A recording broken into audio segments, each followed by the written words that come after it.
ಬೇಸಿಗೆಗಾಲ ಅಂದರೆ portulaca season. Portulaca, 9 o'clock flower, 10 o'clock flowers, moss rose ಅಂತಾನೂ ಕರೀತಾರೆ. ಹಸಿರು ಎಲೆ ಮಧ್ಯ ಬಣ್ಣದ ಹೂಗಳು ನೋಡಕ್ಕೆ ತುಂಬಾನೇ ಸುಂದರ. ಈ ತರ ಹೂಗಳಿಗೆ ಪರ್ಸ್ಲಿನ್ ಫ್ಲವರ್ ಅಂತಾರೆ. ಸಣ್ಣ ಸಣ್ಣ ಕಟ್ಟಿಂಗ್ಸ್ ಇದ್ರೆ ಸಾಕು, ಗಿಡನ ತುಂಬಾ ಚೆನ್ನಾಗಿ ಗ್ರೋ ಮಾಡ್ಬೋದು. ನಾನಂತೂ ಈ ಪಾಟ್ನ ಫುಲ್ ತುಂಬಿಸ್ತೀನಿ. ಎಲ್ಲಾ ಕಡೆ ಗಿಡಗಳಿದೆಯಲ್ಲ, ಸಣ್ಣ ಸಣ್ಣ ಕಟ್ಟಿಂಗ್ಸ್ ಎಲ್ಲ ತಗೊಂಡು ಬಂದು ಈ ತರ ಮಣ್ಣಿನ ಮಿಕ್ಸ್ಚರಲ್ಲಿ ಒಂದು ಹೋಲ್ ಮಾಡಿ ಈ ಕಡ್ಡಿದ ಕೆಳಗಡೆ ಇರೋ ಎಲೆಗಳೆಲ್ಲ ತೆಗೆದು ಇದ್ರೊಳಗೆ ಹಾಕಿರ್ತೀನಿ. ಸುಮಾರು ಕಡೆ ಇದ್ರ ಗಿಡ ಇದೆ. ಎಲ್ಲ ಕಡೆಯಿಂದ ಕಟ್ಟಿಂಗ್ಸ್ ತಗೊಂಡು ಬಂದು ಒಂದೇ ಕಡೆ ಇಟ್ಟು ಇದ್ರೊಳಗೆ ಹಾಕ್ತಾ ಇದ್ದೀನಿ. ಇದನ್ನ ನೆಟ್ಬೇಕಾದ್ರೆ ಇದ್ರೊಳಗೆ ಹೂಗಳು ಇರಲಿಲ್ಲ. ಅದರಿಂದ ಯಾವ ಬಣ್ಣದ ಹೂ ಬಿಡುತ್ತೆ ಅಂತ ನನಗಂತೂ ನಿಜವಾಗ್ಲೂ ಗೊತ್ತಿಲ್ಲ. March 25 ಇದನ್ನ ನೆಟ್ಟಿದ್ದು. April 16 ಇದ್ರ ಮೊದಲನೇ ಹೂ ಹರಡಿದ್ದು. ಕಟ್ಟಿಂಗ್ಸ್ ನೆಟ್ಟಿ 27 ದಿನಕ್ಕೆ ಈ ರಿಸಲ್ಟ್ ಸಿಕ್ಕಿದೆ. ಕಟ್ಟಿಂಗ್ಸ್ ಅಂತೂ ಹೆಚ್ಚು ಕಡಿಮೆ 2 ತಿಂಗಳಿಂದ ನೆಟ್ತಾನೆ ಇದ್ದೀನಿ. ವೇಸ್ಟ್ ಕಂಟೈನರ್ ಆಗಿರ್ಬೋದು ಅಥವಾ ಯಾವುದನ್ನ ವೇಸ್ಟ್ ಕವರ್, ಪ್ರತಿಯೊಂದರಲ್ಲೂ ಗಿಡಗಳನ್ನ ನೆಟ್ಟಿದ್ದೀನಿ. ಈಗಂತೂ ಹೂಗಳು ಚೆನ್ನಾಗಿ ಬಿಡಕ್ಕೆ ಶುರುವಾಗಿದೆ. ಬಣ್ಣ ನೋಡಿ ಕಟ್ಟಿಂಗ್ಸ್ ತಗೊಳ್ಳೋದು, ನೆಟ್ಟದು. ಇದು ಪರ್ಸ್ಲಿನ್ ಗಿಡ. ಇದ್ರ ಕಡ್ಡಿ ತುಂಬ ಚೆನ್ನಾಗಿ ಗ್ರೋ ಆಗುತ್ತೆ. ತುಂಬ ಉದ್ದುದ್ದ ಥಿಕ್ಕಾಗಿ ಬೆಳೆಯುತ್ತೆ. ಬಣ್ಣದ ಹೂಗಳು ಚಿಟ್ಟೆಗಳನ್ನ ತುಂಬ ಅಟ್ರಾಕ್ಟ್ ಮಾಡುತ್ತೆ. ಎಲ್ಲ ಥರ ಬಣ್ಣದ ಹೂ ನಮ್ಮ ತಾರಸಿ ತೋಟದಲ್ಲಿ ಇರ್ಬೇಕಂತ ನನ್ನ ಆಸೆ.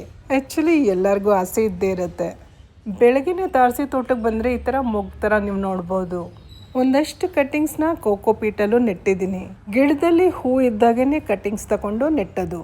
ನಾನಂತೂ ಇವತ್ತು ನೆಟ್ಟಿರ್ತೀನಿ, 2 ದಿನಕ್ಕೆ ಮರ್ತು ಹೋಗ್ತೀನಿ ಯಾವ ಬಣ್ಣದ್ದು ಅಂತ. ಎಲ್ಲ ಬಣ್ಣಗಳು ಮಿಕ್ಸ್ ಆಗೋಗಿರ್ತವೆ.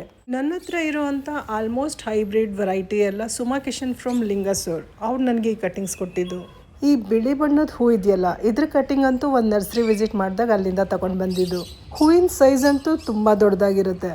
ಗಿಡ ಚೆನ್ನಾಗಿ ಬೆಳಿಬೇಕಂದ್ರೆ ಇದಕ್ಕೆ ಇಡೀ ದಿನದ ಬಿಸಿಲಿರಬೇಕು. ಹಾಗಂತ ಕಟ್ಟಿಂಗ್ಸ್ನ ಡೈರೆಕ್ಟಾಗಿ ಬಿಸಿಲಲ್ಲಿ ಇಡಕ್ಕೆ ಹೋಗಬಾರ್ದು. ಸ್ವಲ್ಪ ದಿನ ಶೇಡಲ್ಲಿ ಇಟ್ಟು ಆಮೇಲೆ ಬೇಕಾದರೆ ಲೈಟಾಗಿ ಸೆಮಿ ಶೇಡಲ್ಲಿ ಇಟ್ಟರೆ ಆಯಿತು. ಗಿಡ ಅಂತೂ ದಿನ ಚೆಕ್ ಮಾಡಬೇಕು. ಇದಕ್ಕೆ ಮಿಲಿಬಗ್ ಅಟ್ಯಾಕ್ ತುಂಬ ಆಗುತ್ತೆ. ಈ ವರ್ಷ ಗಿಡನ ತುಂಬ ಚೆನ್ನಾಗಿ ಗ್ರೋ ಮಾಡಬೇಕಂತ ಮತ್ತೆ ನೋಡಿ ಇಷ್ಟೆಲ್ಲ ಕಟ್ಟಿಂಗ್ಸ್ ನೆಟ್ಟಿದ್ದೀನಿ. ಇಷ್ಟು ದೊಡ್ಡದೇ ಕಟ್ಟಿಂಗ್ ನೆಟ್ಬೇಕಂತೇನಿಲ್ಲ, ಇದಕ್ಕಿಂತ ಸಣ್ಣ ಕಟ್ಟಿಂಗ್ ಕೂಡ ನೆಟ್ಬೋದು. ಇದಂತೂ ಸುಮಾರು ಕಟ್ಟಿಂಗ್ಸ್ ಬಣ್ಣ ನೋಡಿ ಸೆಲೆಕ್ಟ್ ಮಾಡಿ ನೆಟ್ಟಿರೋಂಥದ್ದು. ಬರೀ ಕೋಕೋಪೀಟ್ ಯೂಸ್ ಮಾಡಿದ್ದೀನಿ. ಈ ಜಾಗದಲ್ಲಿ ಬಿಸಿಲು ಬೀಳೋದಿಲ್ಲ, ಅದರಿಂದ ಇಲ್ಲೇ ಇಟ್ಟಿರೋದು.